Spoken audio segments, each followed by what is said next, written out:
अस्सलाम वालेकुम फिरोग की हाल खैरियत है भाईजान। आज पहुंचा हूं काड़ा मंडी माशाल्लाह। माल विजिट करो, वीआईपी क्वालिटी वाला माल। एक बच्चा सेल कीता है भाईजान, तसल्ली करो।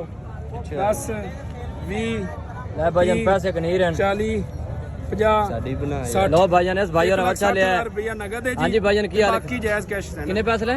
अल्हम्दुलिल्लाह 1,60,000 रुपया नगद है जी। जी जी ते बाकी जेड़ा 55,000 रुपया जी जी ਉਹ ਇਹਨਾਂ ਨੂੰ 2,05,000 बच्चा है। 2,05,000 बच्चा चेक करो। 45,000 रुपया। लो भाईजान बच्चा चेक करो तो यार मैं कहता 10,000 बात च दे सकता। कोई नहीं लो भाईजान अच्छा उकाड़ा मंडी आप रेट बिल्कुल नॉर्मल मंडी, बिल्कुल जायज मंडी होगी भाईजान।